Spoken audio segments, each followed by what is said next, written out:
Namo tassa bhagavato arahato samma sambuddhassa. Namo tassa bhagavato arahato samma sambuddhassa. Namo tassa bhagavato arahato samma sambuddhassa. Good evening, everyone. Okay.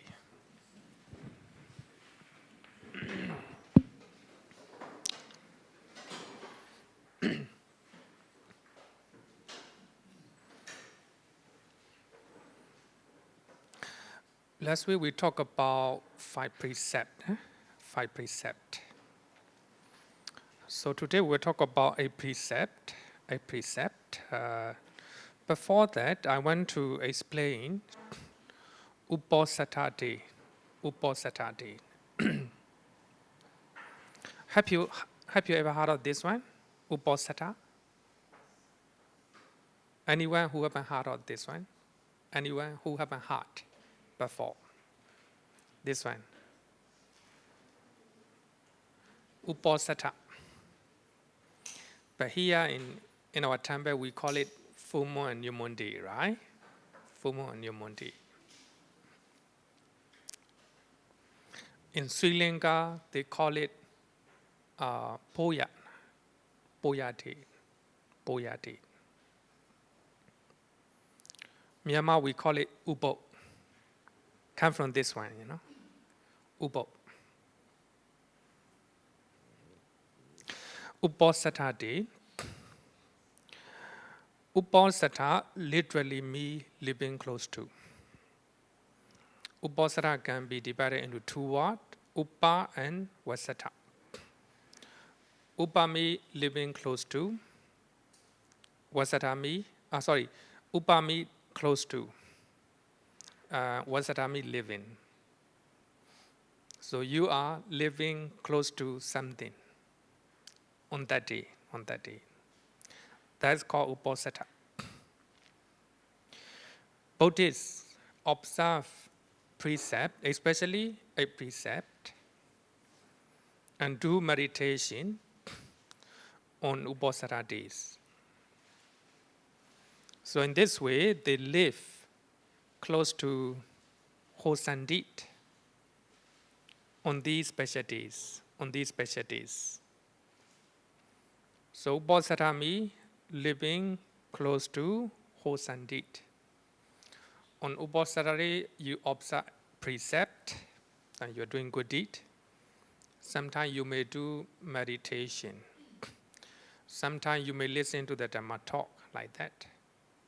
And sometimes you may do Dhamma discussion.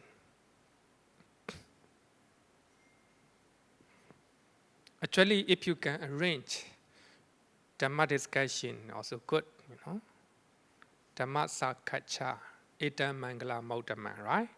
In Mangala Sutta, the Buddha said that if we do Dhamma discussion, it is also a blessing, a kind of blessing, the Buddha said. In Buddhist countries, people will come to temple, people will go to temple to observe a precept. Then after eating lunch, so they will not eat anything. Normally they stay in the temple and they listen to the Dhamma and they have a Dhamma discussion among themselves. And they will go back evening. Some people even sleep at the temple for one night. The early morning they will go back. In Sri Lanka, people wear on Uposatha day, so they will wear the full white cloth. They will go to temple and the whole day, or not the whole day. Morning they will come. Before noon they will come, and they will spend the whole day. So on that day, monastery are full of devotees who observe, who observe Uposatha, or who observe a precept. And they will be listening to the Dhamma, they will have a Dhamma discussion, and they will be meditating like that. So the whole day, so they will be living close to wholesome deed. They do dana, they observe precept, and they do meditation. So in this way, Uposatha. So they live close to wholesome deed. That is Uposatha me, right? Uposatha me. Therefore, we arrange Uposatha observance. We have done twice in our temple, and people come early in the morning, they will observe a precept, they will do meditation, right? And also they will do dana to the monks like that. So in that way, they are living close to wholesome deed, living close to kusala kama. That is Uposatha me. Uposatha me.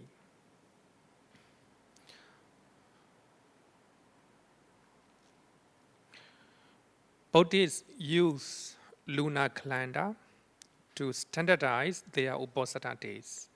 So tomorrow will be new moon, right? New moon, full moon. Full moon. Sorry, new moon, right? Because we use lunar calendar. We are not using Western calendar or solar calendar, right? We are not using solar calendar. Buddhists, we use lunar calendar to standardize their Uposatha days. A month is divided into four parts. So, in our temple, we have only 2 Uposatha days, right? Full moon and new moon day here. But normally there's 4 Uposatha days. So the first part that means 8th day is called 8th Vasin day. 8th Vasin day. So we divide a month into 4 parts. So the first part consists of 8 days. So it is called 8th Vasin day. So you can people observe Uposatha on that day. So that means you do wholesome deed. That is Uposatha day. Then the second part of the month, that means 50 days, 50th day. It's called 50th Vasin day.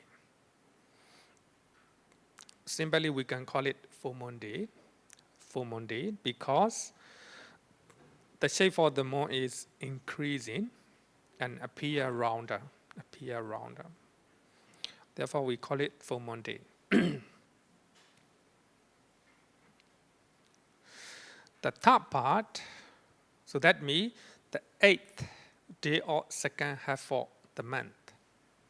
So you can divide a month into 2s, The first part, 50 days, and second part, 50 days. So that means here, so the 8th day or second half of the month is called 8th waning day, because the moon is waning, decreasing. Actually, the last one is called half moon day or new moon day. Actually, in English, you call it new moon day. And then you cannot call new moon day because new means the first day of, right, a month should be new, right? But here is the last day of the month. It is old moon day, we can call it, not new moon day, old moon day, but we call it half moon day, half moon day. In other words, half waning day, right? Waning day. We simply call it waning day.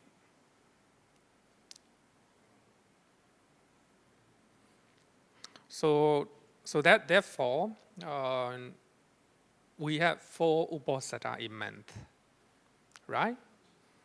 So you can observe precept. You can observe Uposatha on that day. So that means you're trying to live close to wholesome deed. So you can observe 8 precepts on that day. Some people observe 9 precepts on that day. So that means on that day you are not doing any unwholesome deed. You try not to do unwholesome deed. You control your bodily, verbal, and mental actions. Every alternate month has only 29 days. Every alternate month has only 29 days. For those months, so the last Uposatha is called 14th waning day. That is a lunar calendar. I don't know, Chinese lunar calendar. In our lunar calendar, every alternate month has 29 days. 29 days.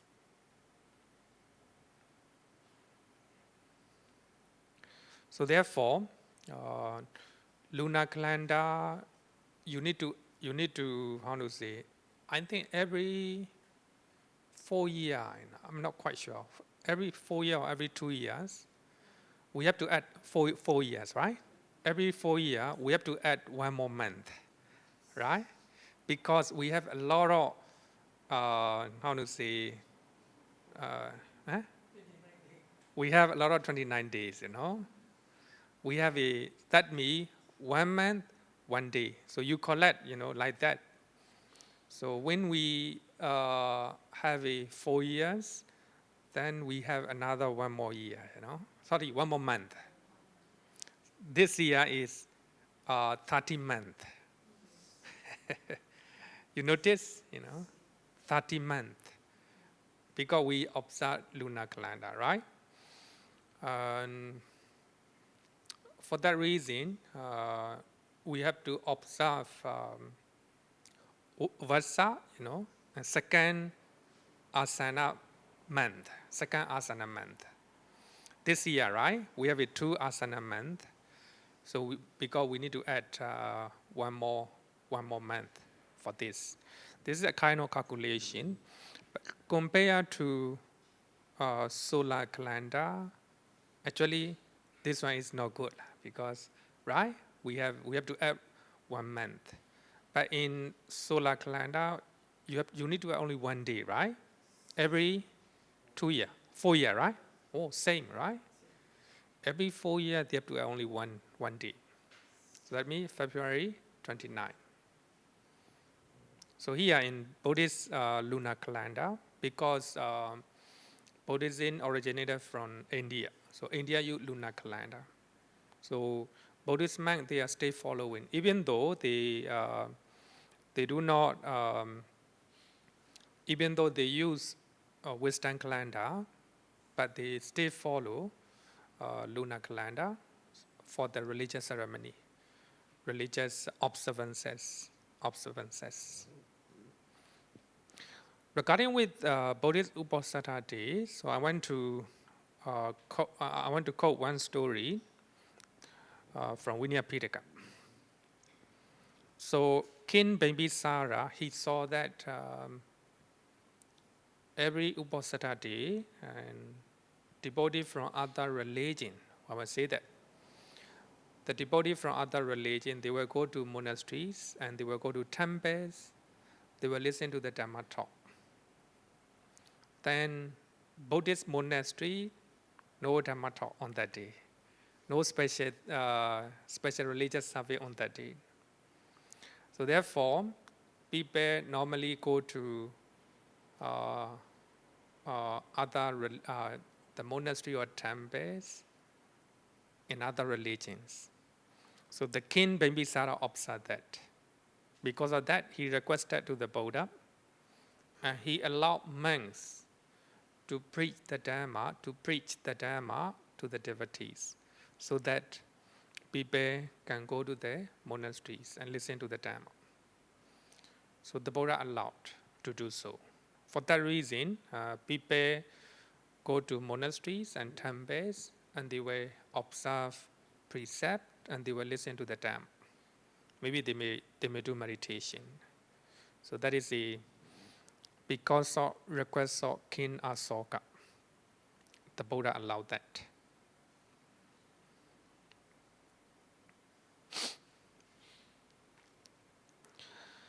Later on, so the Buddha formulated the rule for monks and nuns. The Buddha laid down Vinaya rules.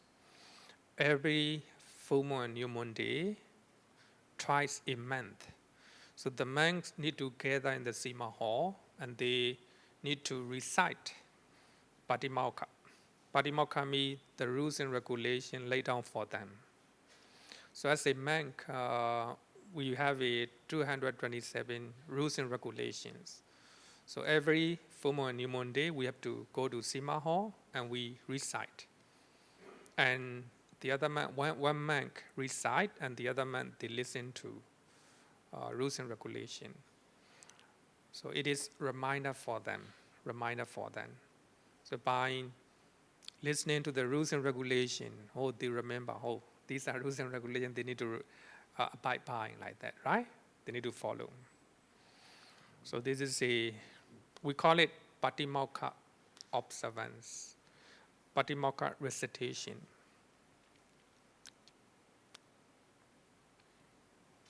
Okay, up to now, any question? Is it okay to use microphone right now? Okay, right? Okay. Okay, any question?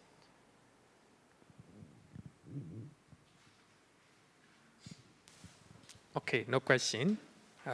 Then I want to go to Uposatha Sutta from Anguttara Nikaya. Chapter 3, Sutta number 70.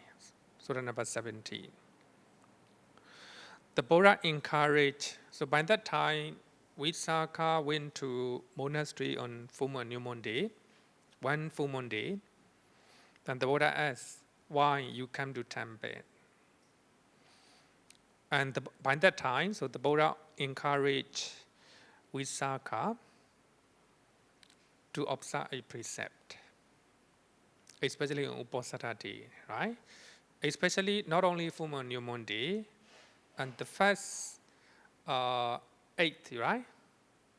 So the first part of 8th waning day, and also a second, so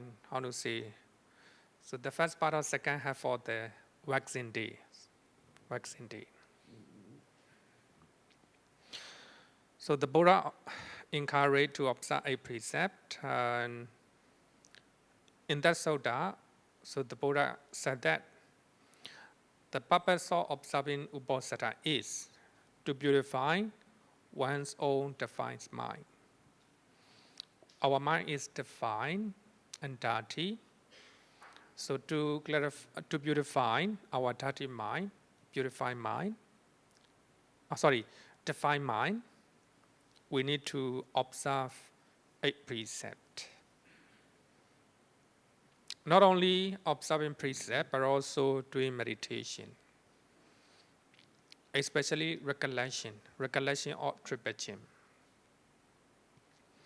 By recollecting the quality of the Buddha, Dhamma, Sangha, etc., one can dwell together with the Brahma. Here, Brahma means the Buddha. So I think here I want to write down Pali word. If you write like this, Brahma, it indicates Brahma in the Brahma realm.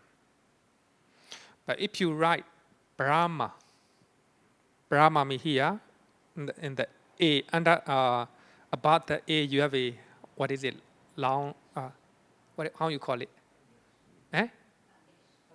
Dash, right? Here, above the A, if you are writing with the dash, it is a Brahma. Brahma. It's called Brahmin. They are very close. They are very close. Maybe I think the Brahmin, they may use the same Pali, but in Pali Canon, so we differentiate between the Brahma in the Brahma realm and Brahmin. But in the Pali Canon, the spelling is a little bit different. So when you see like this, Brahma, that is a Brahma in the Brahma realm. But when Pali Canon write Brahma, a dash above the A, that means Brahma, Brahmin. Very close, right? Very close. When I was young, I think 30 years old, I have to recite. I have to read newspaper for my masters. So when I'm reading an article, my pronunciation is not right. So my teacher told me. So they are two different things. So you have to recite this one, Brahma. Brahma is a Brahma in the Brahma realm. But when we write a dash above the A, above the A, Brahma. So pronunciation also different. Maybe in Hinduism or Brahmanism, they may use the same spelling, because according to them, they was born from the mouth of the Brahma, from the mouth of the Brahma, and they say that some people they was born from their arms like that, right? So they are soldier, right? Soldier, ruling class. Some people was born from the Brahma valley, so they are merchant, like that, merchant. And some people was born from the feet of the Brahma. They are, the lower class. The lower class. They always in the Pali Canon. So when they see a monk, including the Buddha, they consider. They always say that, do not associate with them. They was born from the feet of the Brahma. Lower class, lower class, like that.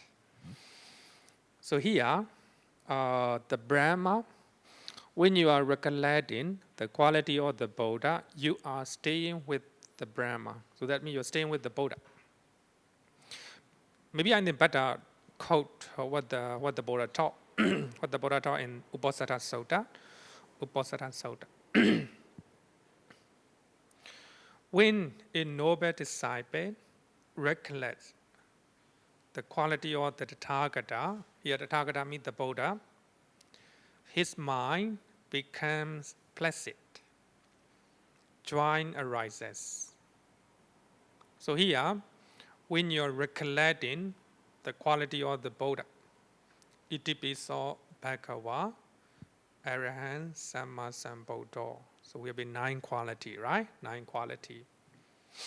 But if you are just chanting, then your mind is going in somewhere. No, it's not recollecting, it's not recollecting. So the moment you recollect the quality of the Buddha, you need to know the meaning, its meaning. The moment you recite Arahant, the moment you recite Samma Sambuddho, you need to know their meaning. Then only you are staying with the Buddha. You are staying with the Buddha. So by that time, you will have a placid mind. You will have a joy in your mind. The most importantly here, when you are recollecting the quality of the Buddha, the defilements of the mind are abandoned. Defilements of the mind are abandoned. So that is the meaning of Uposatha, right? So the purpose of Uposatha, observing Uposatha. The defilements of the mind are abandoned in the same way that one's head, when dirty, is cleansed by exertion. So when your head is dirty, then you're trying to cleanse it, right? Cleanse it. Similarly, when you're recollecting the quality of the Buddha, so by that time, you have a pleasant mind, you have a joy in your mind, then defilements in your mind will be abandoned. That is the purpose of recollection of the Buddha. That is the purpose of attending puja. That is the purpose of attending puja, you know. If you attend puja every day, your dirty mind will be cleansing, you know. Your dirty mind will be abandoned like that. The Buddha said, this is called a noble disciple who observe the Uposatha of Brahma.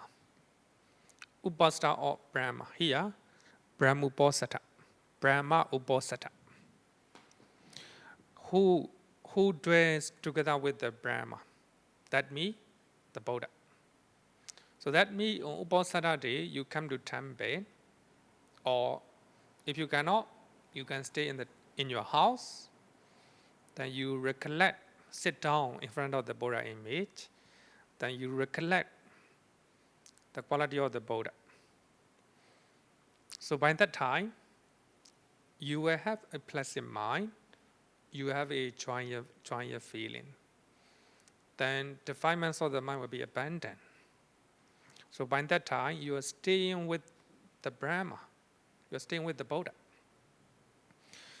By that time, you are staying with, you dress together with the Brahma or the Buddha. Right?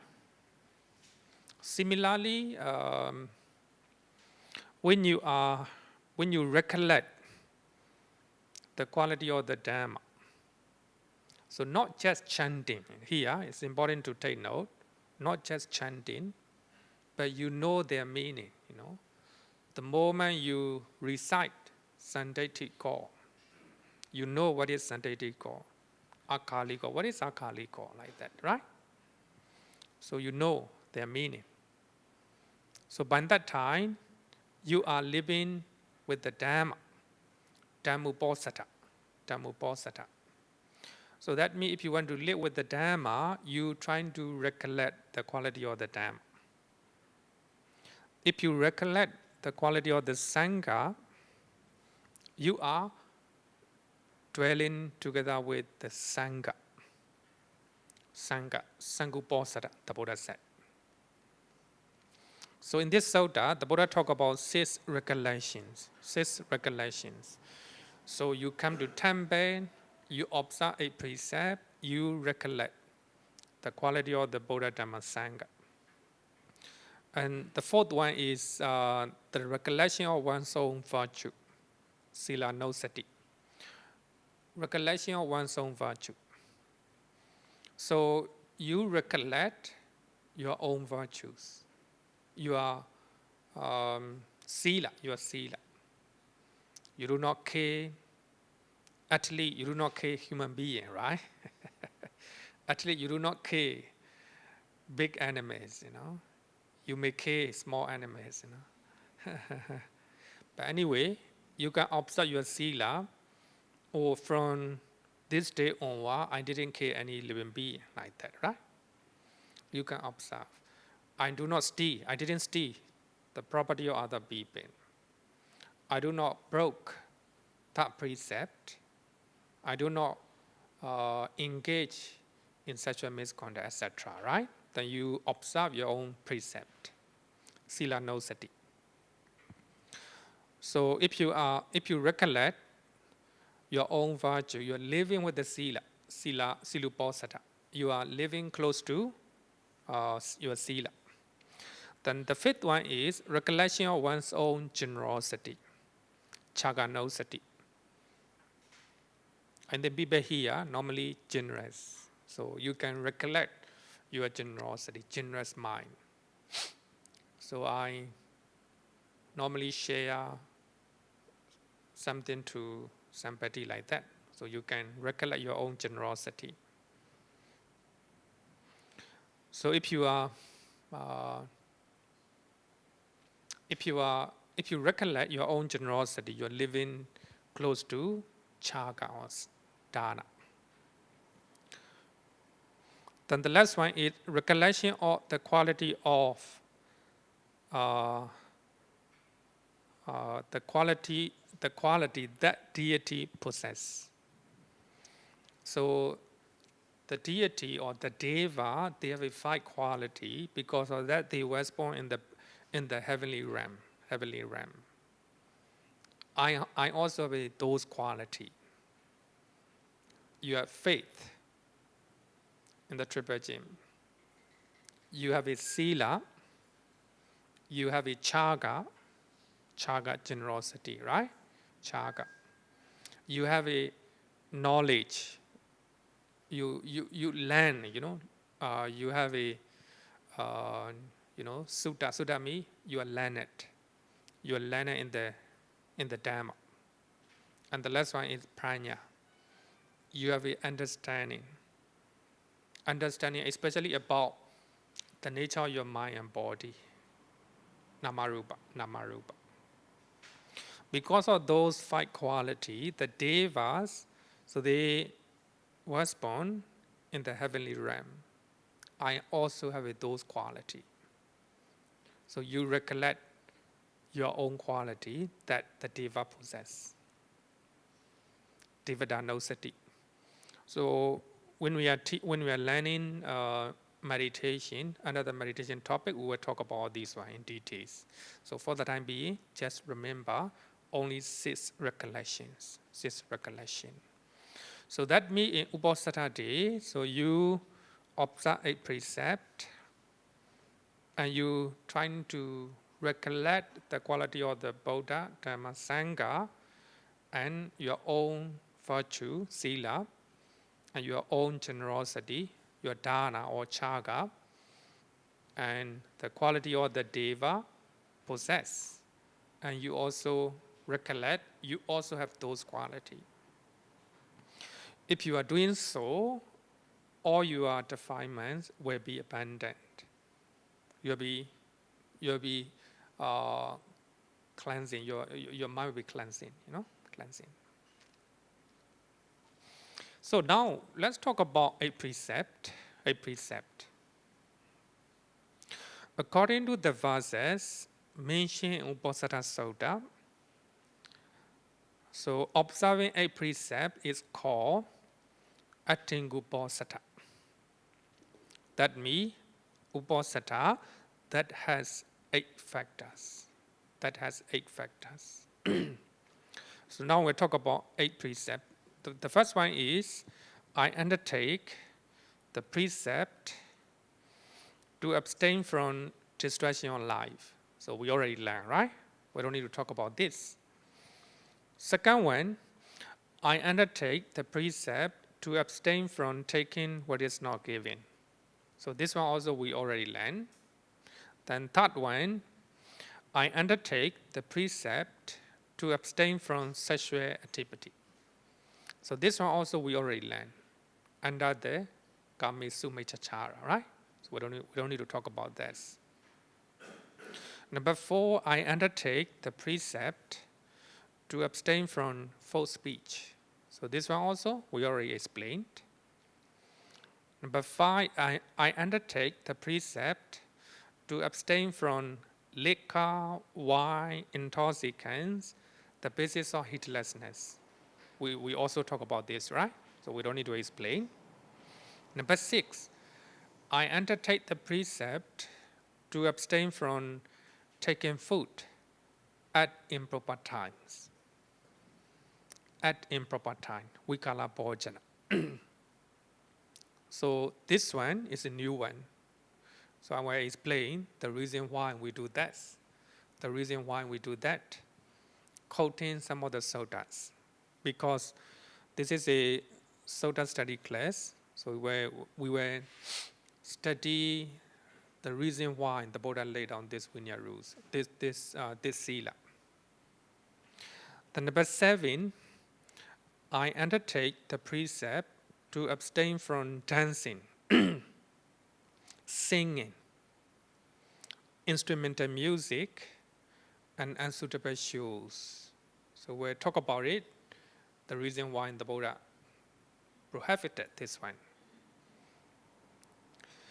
And from adorning and beautifying themselves by wearing garlands, applying scents and unguents. So you don't need to wear makeup, any beautifying things, right? So dancing, music, entertainment, and beautifying yourself. So you, on that day, if you are observing a precept, so totally you have to observe it. No wearing makeup, no wearing lipstick, etc., right? No perfume, etc. So we'll talk about the reason why, the reason why. The number 8, I undertake the precept to abstain from the use of high and luxurious bed. So I will also explain the reason why, So these are the 8 precepts.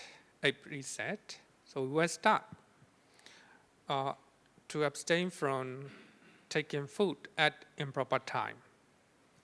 So the Buddha have given the reason why in some suttas.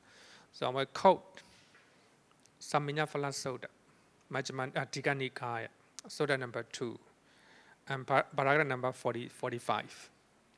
Paragraph number 45. Sammiññaphala Sutta is very long, very long. So if I quote this one, so you have to read maybe about 20 minutes or 30 minutes, No need to take time, I have given the paragraph number, 45. Just go to 45. So actually here, Sammiññaphala Sutta, the Buddha talk about his teaching to the monks, for monks especially. Then here, the Buddha said he eat only 1 meal a day. So he means monk. The Buddha referred to a monk. He eats only 1 meal a day. Ekapattiko. Refraining from food at night, Ratuparato, and from eating at improper time. Virato, Vikala Bhojana. So here, I highlight 1 meal a day.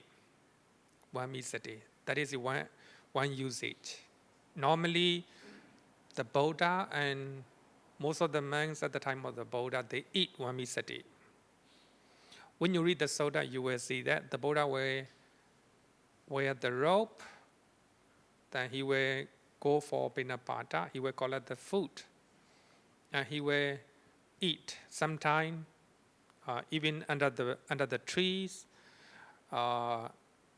sometime in one of the rest house like that. So the Buddha eat, and the Buddha wash his arms both. That's all, 1 meal a day. And the monks also do the same thing, 1 meal a day. So here, 1 meal a day is quite clear. Ekapattiko. Refraining from food, eating food at night. This one also clear. But what is improper time? Improper time. The commentary interpret Ekapattiko as 1 part of the day. So that means before noon. So from dawn to before noon, 1 part of the day. So actually, as a monk, we have to look at the dawn, dawn. So different month, different timing, not the same. So we have to look at the dawn. Only if we can see the dawn or the sun, we can eat. We can eat. Until noon, before noon.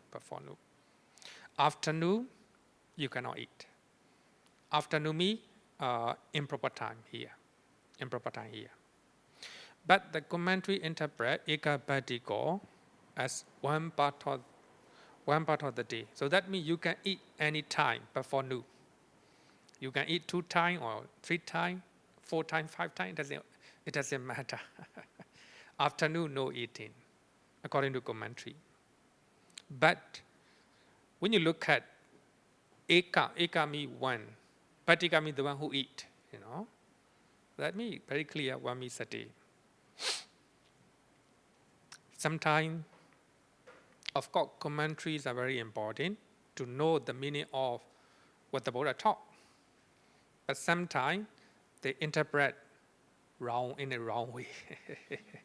So we have to look at very carefully, carefully.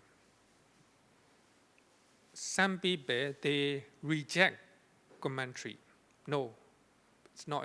They're very wrong, Because of commentary, we know the meaning of what the Buddha taught.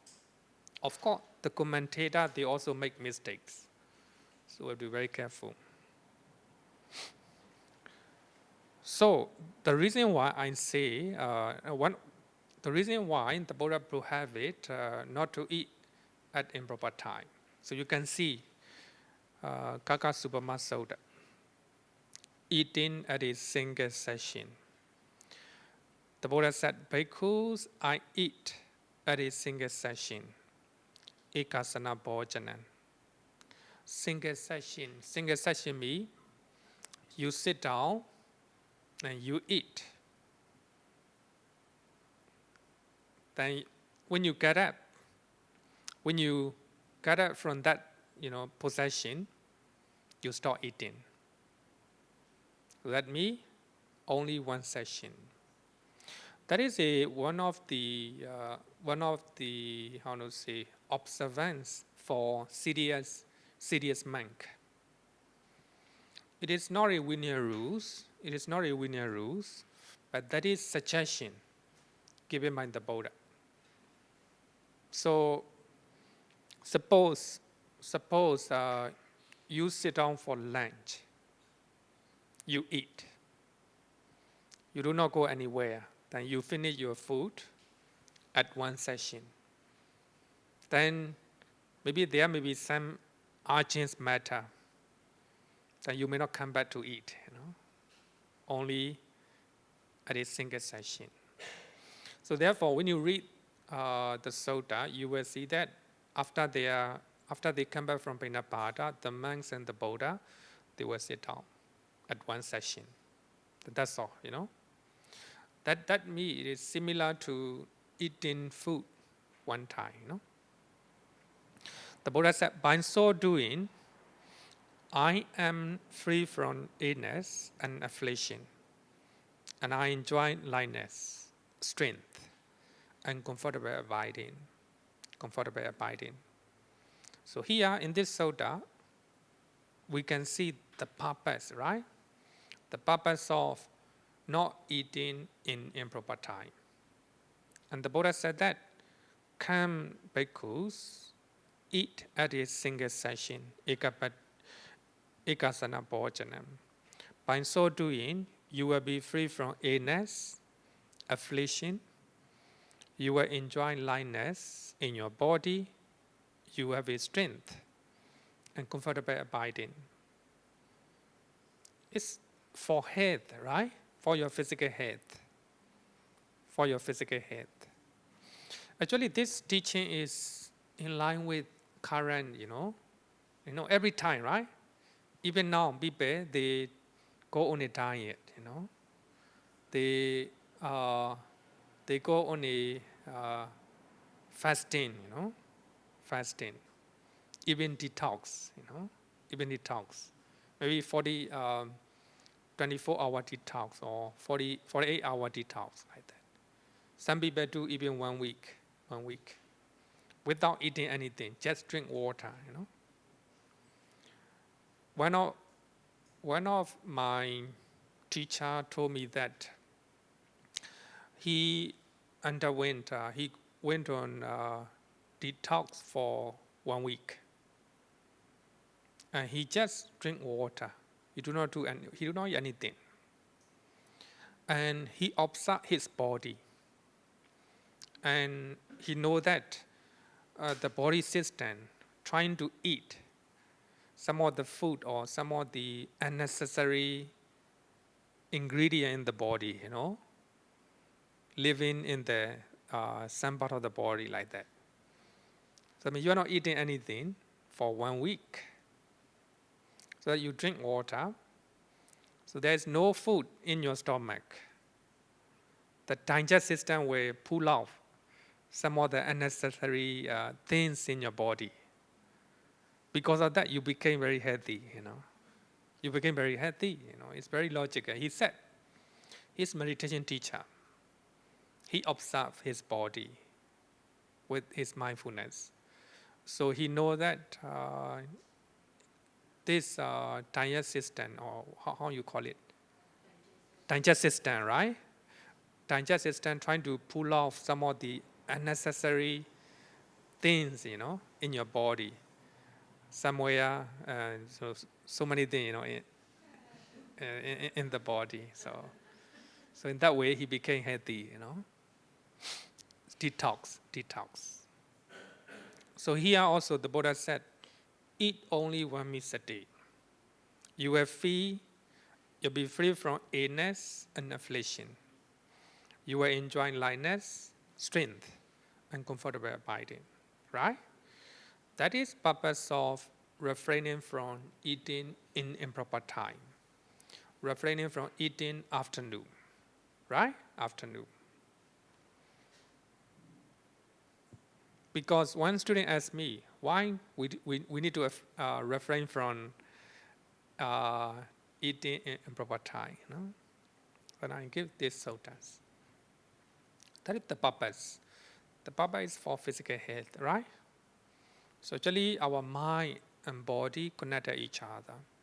If we have a lightness in our body, then our mind also become healthy, If you are not healthy, sick, then your mind also not good, right? So difficulty to practice teachings of the Buddha. Okay, so any question?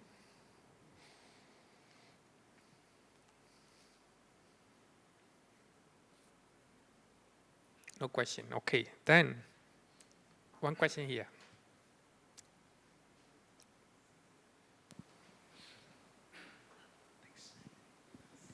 Bhante, can the food eaten at one session be eaten in 2 parts? Good question. Good question. Yeah. If you are eating too much, you're not following teachings of the Buddha.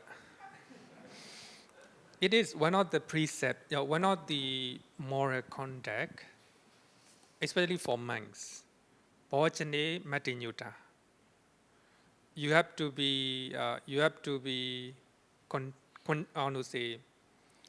matinyuta means not contented, it's a moderate in food, So the monks must moderate in food. So then you sit down in only one session and then you eat a lot. So that means you're not following teachings of the Buddha. The Buddha say, Bhojane matinyuta. This is one, it's not a linear rules, suggestion, So this is one of the moral conduct or moral virtue that the monks need to follow. We need to moderate in food. If we are eating too much also, not good for health, right? Okay. Any question?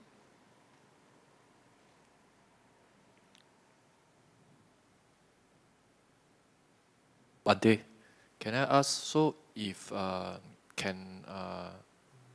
Bhante can only eat at one session, so if the Bhante is sick at night, need to take medicine, so some medicine need to take food before taking medicine, so how to go about for this? Cannot. Cannot Afternoon you cannot eat any solid food. So the Bhante cannot take medicine at night. Cannot take, yeah. It doesn't mean we have to eat in a single session or 1 meal a day. It is suggestion given by the Buddha.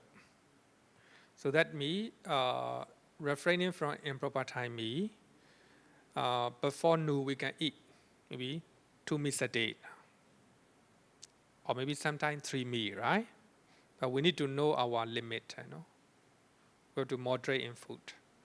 But of course, when you can live 1 meal a day, the best. The best. It is for monk normally, not for lay devotees. If lay devotee is working hard, have to do a lot of hard working, then you need to eat, right? But normally who stay in the office, you don't need to use your physical strength, right? Then you can also follow 1 meal a day. 1 meal a day. Nowadays, I think many people, so they have a diet, right? They go on a diet. And also, they take care of their food. They even do not eat dinner, right? Some people do not eat dinner. It's good, it's good. Okay, then I will talk about music and entertainment. Music and Buddhism.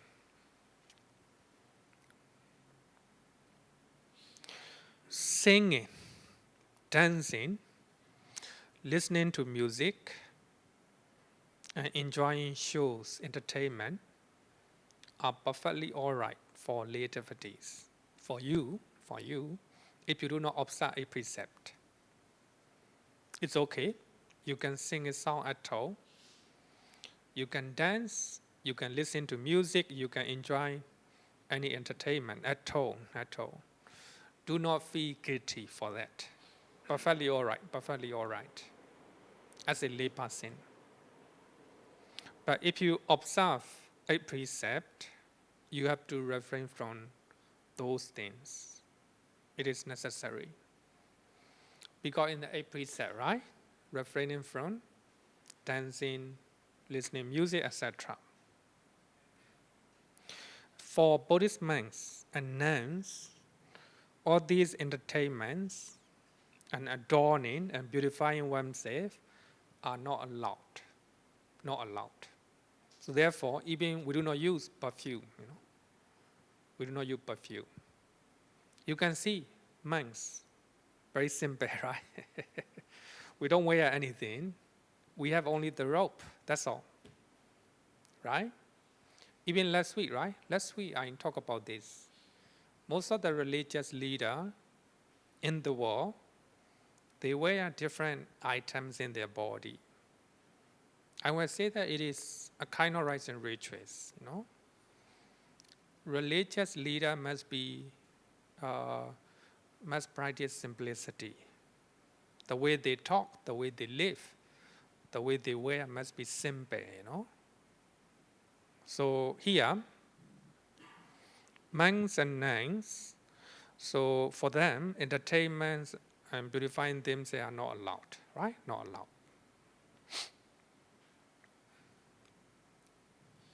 For lay devotee, okay. But if you observe a precept, you need to refrain from it.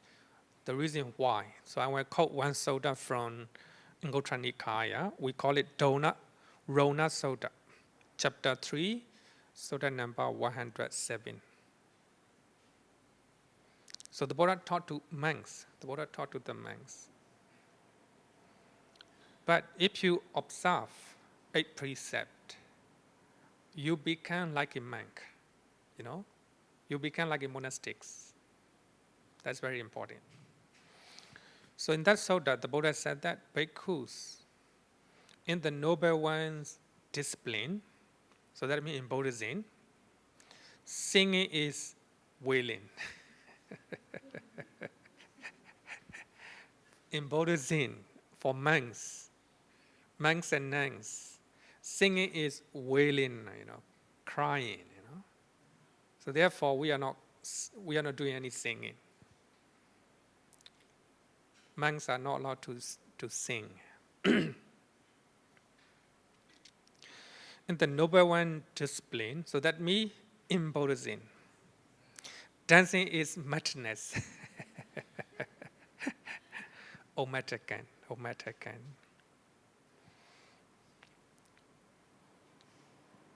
Have you ever seen the monks or nuns dancing? You may see some of them, right? You may have seen some of them dancing. Dancing is madness in Buddhism. So therefore, one time, one devotee told me, why you do not do qigong? Yeah. Qigong is good for head, right? Even today, right? You see, some devotees, they do qigong with the music, right? Music is a kind of wailing or crying for monks. So here, qigong involves dancing as well, right? Dancing, like like this, these are the dancing, right? So for that reason, not good for monk, So therefore, we are not doing that. So we are trained in that way. So for that reason, we automatically know it's not suitable for monks, right? So here, dancing is madness in Buddhism. For the Noble One's discipline, to laugh excessively, displaying one's teeth is childishness. So I have to be very careful for this, If I'm laughing loudly, it's childish, Childish behavior, like a small child, like a small child. So therefore, as a monk, we can wear a smile, but we don't have to laugh loudly, It is a childish behavior, the Buddha said. Therefore, bhikkhus, in regard to singing and dancing, let there be the demolition of the bridge. You need to demolish the bridge. So that means cut. Not allowed to do that. When you smile rejoicing the Dhamma, you may simply show a smile. So in the Dhamma, no other thing, right? No other thing. When a devotee make a joke, we cannot laugh, It is a childish behavior, for monk. So when you have a rejoice in the Dhamma, you may display a smile, a very tender smile, right? So therefore, when you look at Theravada monk, they do not smile much, right? So when you see them, do not think that they don't have any, compassion or loving kindness. No, we follow all these teachings of the Buddha, right? So we are trained to do so when we are young. So therefore, we rarely make it smile. But only when I come to Singapore, I wear a lot of smile, because I'm asked to do so, It is a tradition here, right? Normally, in our country, we do not smile so much, So we don't need to smile to people, So if we stay mindfully, if we accept their donation mindfully, enough, right? Enough. So that means we are giving a chance for them to do meritorious deed. So we don't need to say thank you, So some people say that, why you do not say thank you? No, we don't need to say.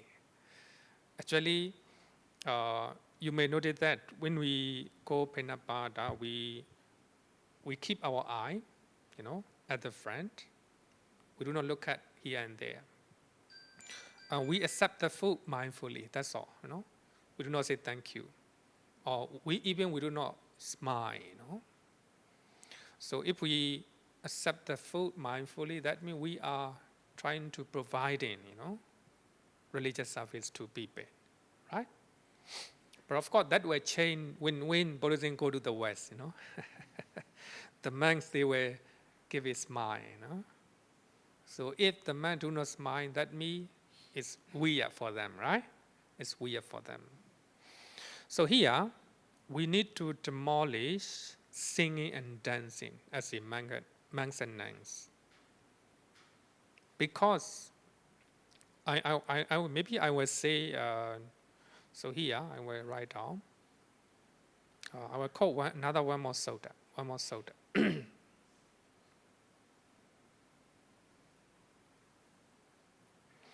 Monastics and entertainment. In Gītassara Sutta, the Buddha said that bhikkhus, so there are these 5 dangers in reciting the Dhamma with the drown out or sound-like intonation.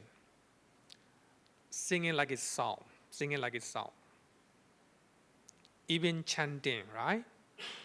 At the end of our class, we chant Chattamanavagatha. A kind of song, right? Kind of song. If we really follow teachings of the Buddha, we shouldn't do like this. We can chant in a normal recitation, right? Normal recitation. Because this is a tradition here, so we have to follow. So that means we don't have to chant. There are 5 dangers in reciting the Dhamma, sound like intonation. Number 1, one becomes infatuated with one's own intonation. So when you are singing a song, so when you are chanting Pali like a song, and you infatuated your song, you have attachment to your intonation, your song. Wow, I become like a singer. My voice is very pleasant, right? So that is the one danger. Chanting or reciting the Dhamma like a song.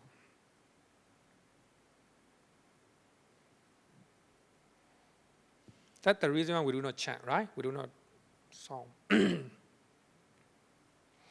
Number 2, others become infatuated with one's intonation.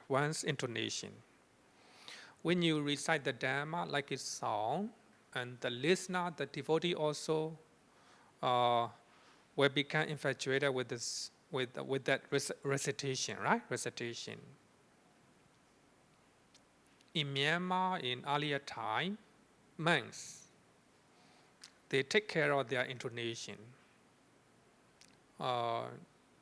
When you do not have pleasant sound, you cannot become a Dhamma speaker, a Dhamma teacher. So only those people who have a pleasant sound, who can chant Dhamma verses like a song, then they became popular. They became Dhamma speaker. So by that time, when I was young, I intended that, I cannot become a Dhamma speaker in Burmese, because the Orient normally they love to listen the monks who have a good voice, pleasant voice. I cannot chant in that way.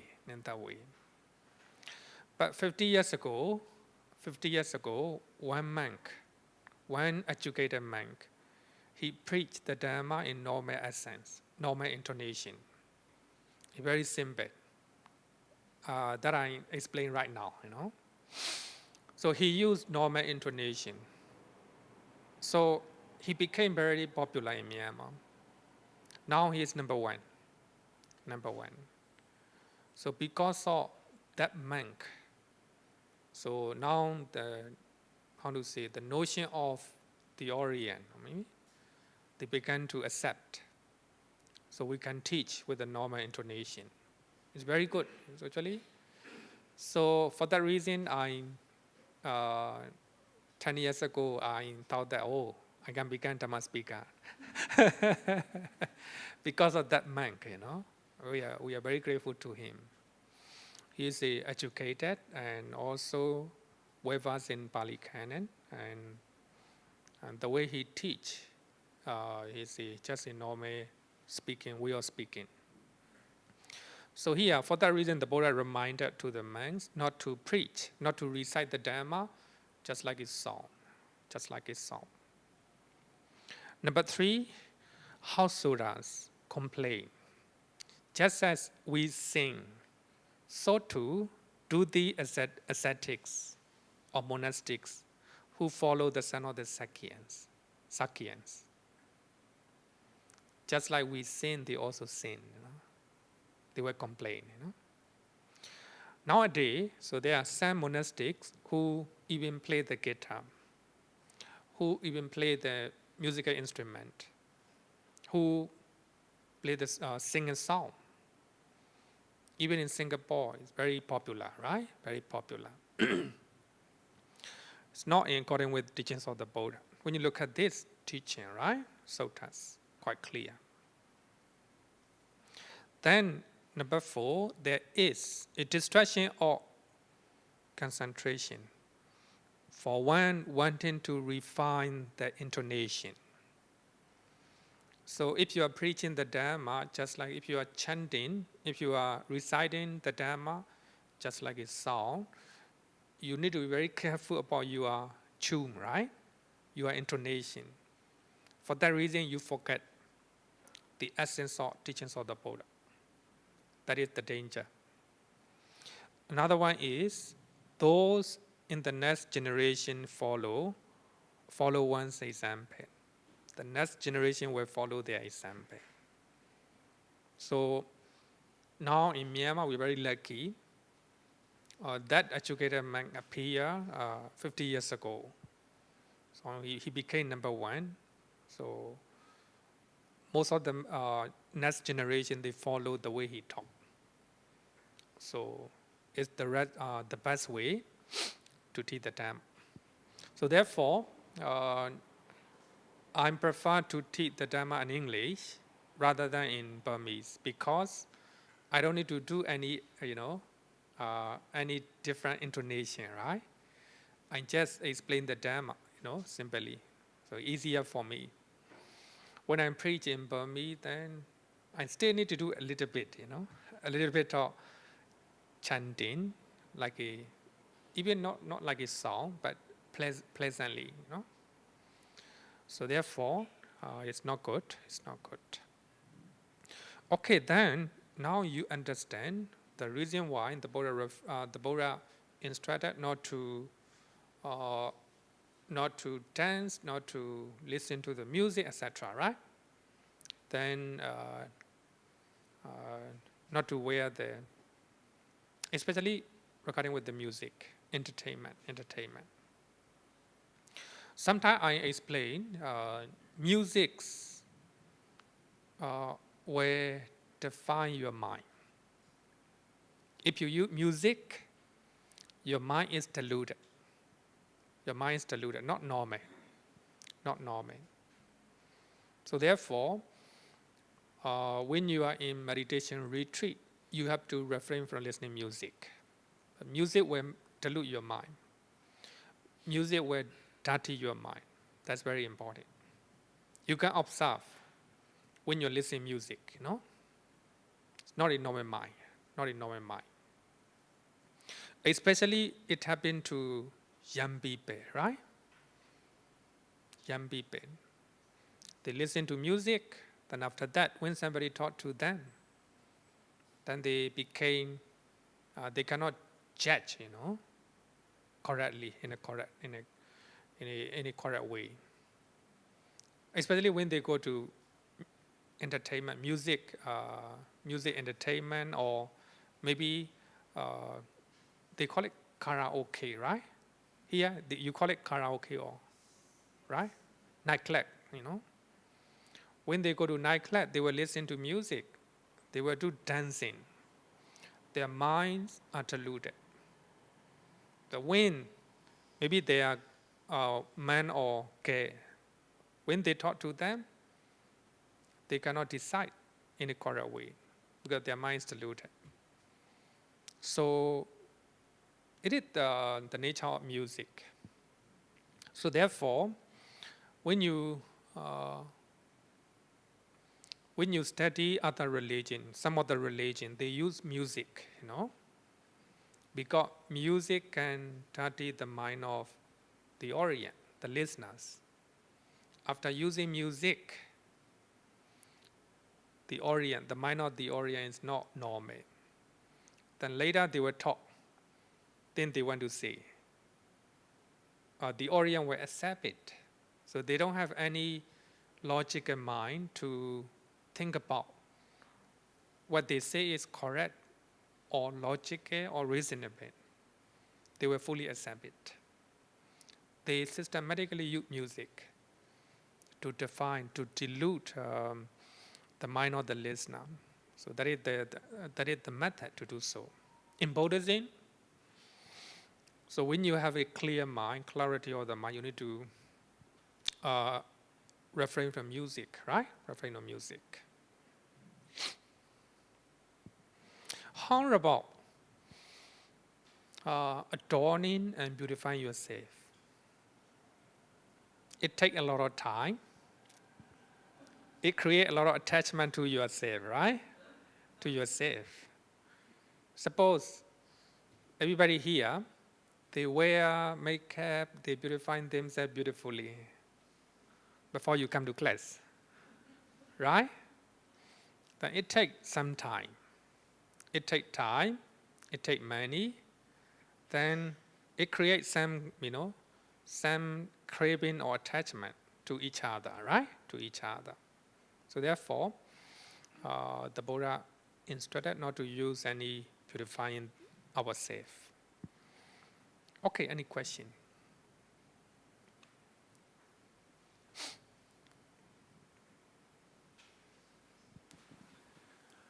Good evening, Bhante. Yeah. I have two questions. The first one is, if I'm observing the 8 precepts, is listening to the news is considered entertainment? Like, for example, turning on TV to listen to the news only.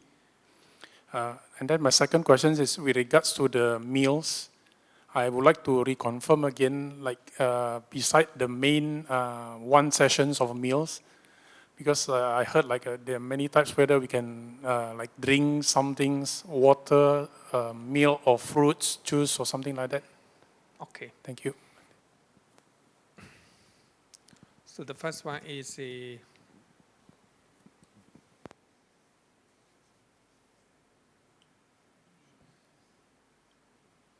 news, right? Sorry. You should ask one after another. I think you can listen to the news, Listen to the news. The news normally no entertainment, right? No music, normally, no music.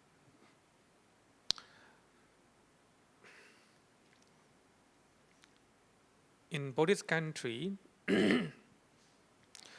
when they are observing Uposatha, they do not do anything. They do not do anything. They do not go to walk. They stop everything. They focus on doing good deed, right? So Uposatha, if you're observing strictly, you shouldn't listen to the music. News. You shouldn't listen to the news. It doesn't mean you cannot. You can do it, but after listening music, it will arouse your mind, You will have an anger, you will have some irritation in your mind like that, right? Normally news, arouse our mind. So in that way, it creates unwholesome mind, defilement in our mind. It is okay to, if you can control your mind. If you can control your mind, so listening news stay okay, but better not to listen on that day.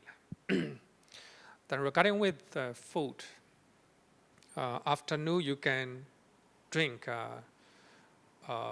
You cannot eat solid food. Solid food. You can drink some juice. Some juice. You can drink water, but you cannot drink milk like that. No. And you cannot eat solid food. Okay. Question?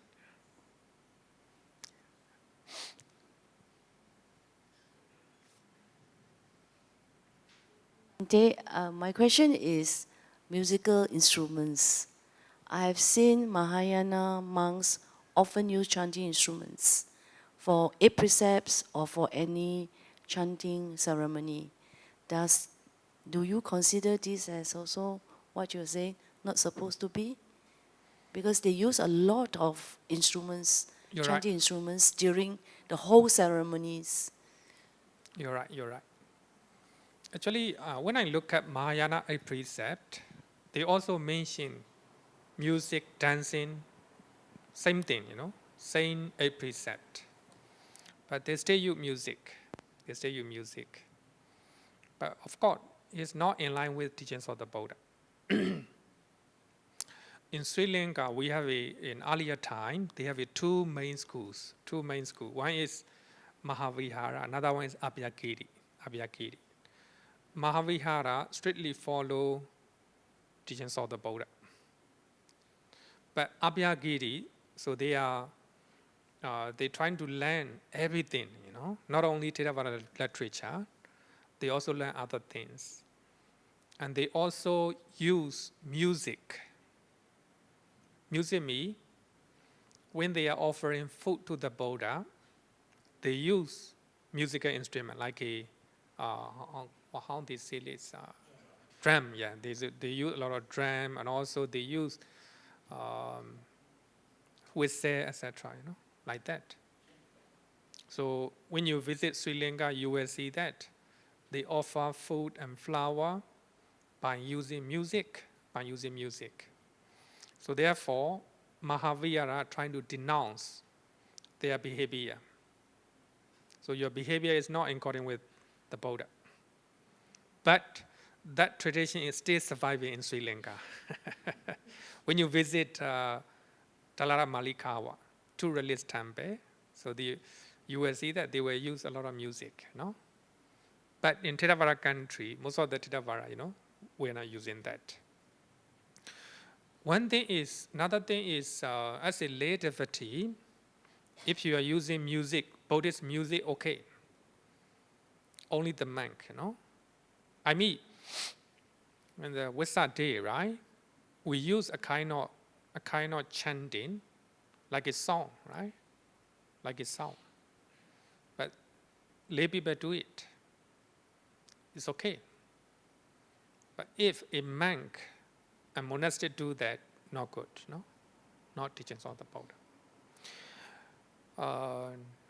Of course, Vesak trying to combine not only practicing teachings of the Buddha, but also some tradition and culture, Because of that, music involved. So when you attend religious ceremony, they use music, right? Buddhist music. It's good for lay people, not for monks, not for monks. Okay, then I will go to high luxury bed. I will quote one sutta from Anguttara Nikaya. High luxury bed. When you look at refraining from using high luxury bed, very simple, right? Simplicity. If you are using high luxury and expensive things, not good, not good. It creates a lot of attachment. Suppose you wear branded clothing, branded watch, expensive one, and branded jewelry. You come to temple and you show off other people, right? Other people. So the temple became the place where the people can show off their property, their achievement, So the environment will become not, not peaceful, not peaceful. But here in the class, I see a lot of simplicity, right? The way you wear, very simple, Even though you wear expensive one or branded one, people will not look at you, right? Because everybody know that the temple or religious institutions are not the place where you show off your status or your property, etc., right? But when you go to some places, then especially wedding ceremony like that, right? Wedding ceremony, you're trying to wear the jewelry, you wear expensive clothing, like that, right? It is a kind of a burden for you.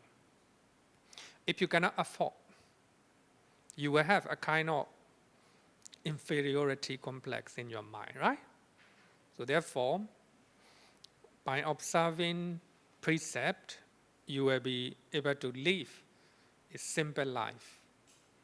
You can practice simplicity, right? Simplicity. Nowadays we call it minimalism, right? Minimalism. We try to minimize our clothing, our food, then even our houses, etc., right? Simplicity.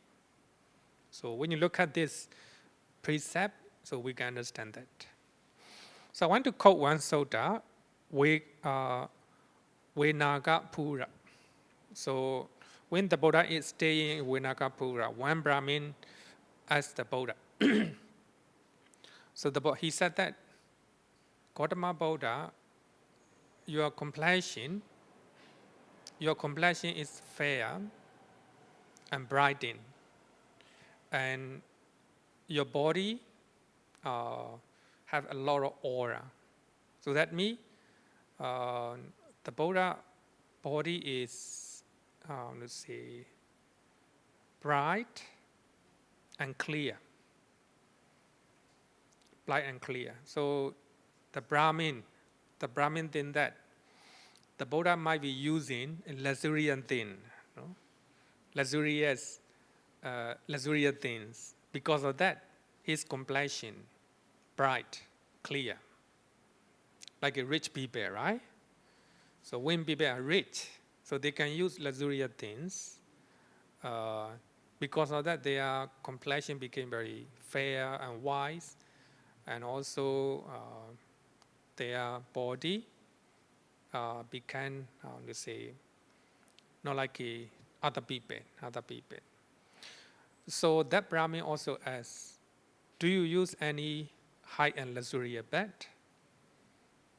So the Buddha answered, Brahmin, those high and luxurious kinds of bedding are rarely obtained by those who have comfort.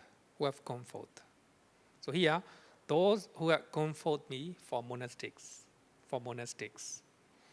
So for them, high and luxurious beds are very rarely obtained. And the Buddha said, if they are obtained, they are not allowed.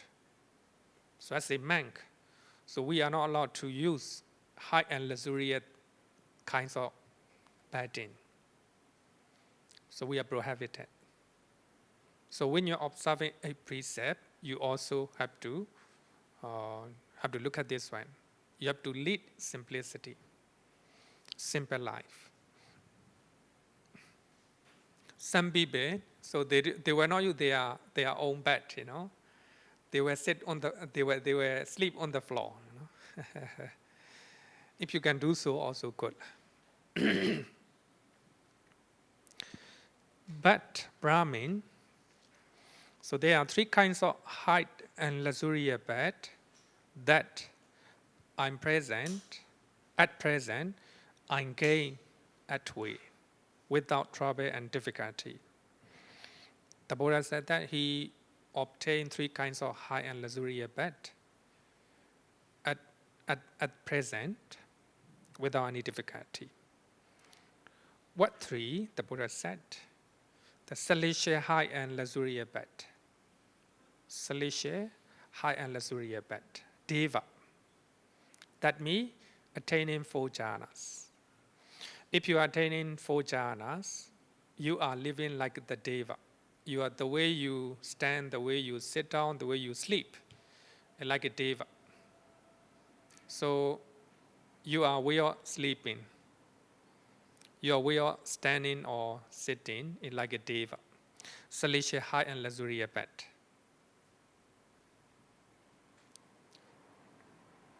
Then the Buddha said that he also have the divine high and luxurious bed. Divine means Brahma.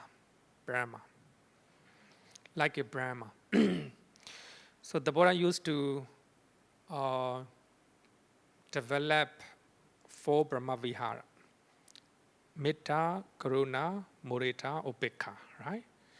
The Buddha said that after he came back from Venāgapura, he will eat the food and he will sit down in one of the foot of the tree.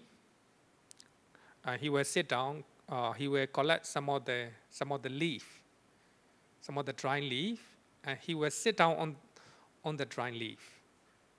And he's radiating loving kindness, compassion, altruistic joy, and equanimity to all living beings. At that particular moment, the Buddha is standing, the Buddha is lying down, the Buddha is walking, the Buddha is sitting like the Brahma, like a Brahman. The way he lived, like a Brahman. So by that particular moment, so the Buddha used the divine high and luxurious bed. It is better than luxurious bed, better than luxurious bed. One time, or maybe I'm better go that one, the noble high and luxurious bed. The noble high and luxurious bed. So that means Ariya, Ocha, Sena, Mahasena. So the moment the Buddha think about his mind, that he have abandoned greed, hatred, and delusion. The Buddha think about his mind, he doesn't have any lobha, dosa, moha in his mind. So the moment, by that particular moment, so the Buddha has the noble high and luxurious bed. So he doesn't need anything. He doesn't need anything. One time, when one prince, Hattalavaka, one prince, he's a prince in Alawi country. He was taking a morning walk, early morning, together with his friend. And he saw that the Buddha sit down under the tree. By that time, it's very cold season. The Buddha has only three rope. This main rope, underwear, and another thick one.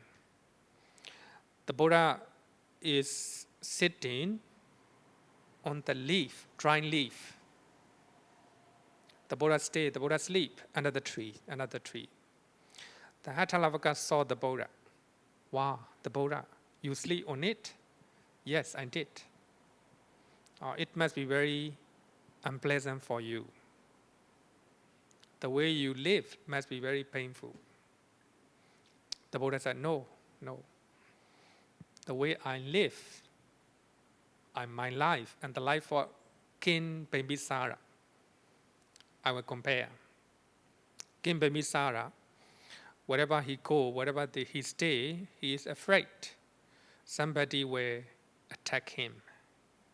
He have a lot of worry, a lot of fear in his mind. The way he cannot sleep, he cannot sleep without any problem, any worry.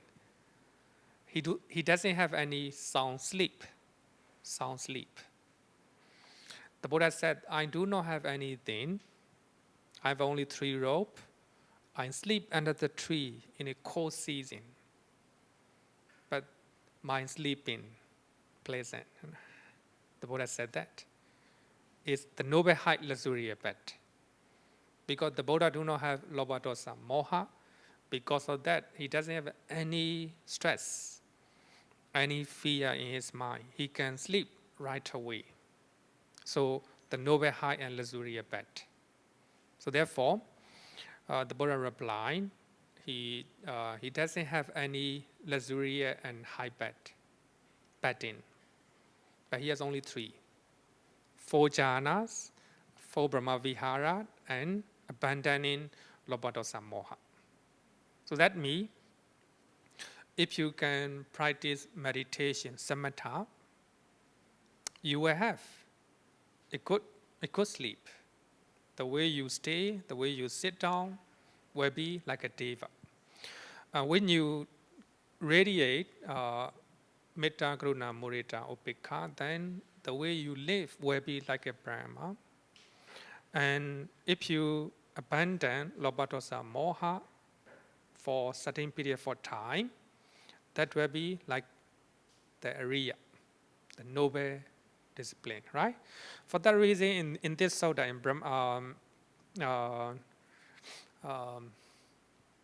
in this sutta, the Buddha said that, so these are the 3 kinds of high and luxurious bed that at present I gain at will without trouble and difficulty. So in Uposatha Sutta, the Buddha said that if you are observing 8 precepts, you are like Ariya, the noble individual. You are following the footstep of Ariya Pogala, the noble individual. Okay? Then, okay, that was today. So we'll stop here. So maybe I think, I hope that next week we'll finish Sīla. Next week. If not, then following week. Then we'll continue to learn the meditation topic.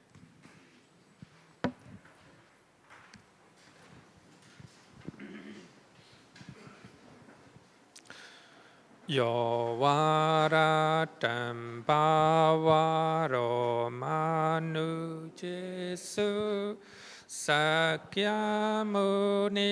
bhagava kata kecho paragato bala viriya samangi Dan sukatan saranatamu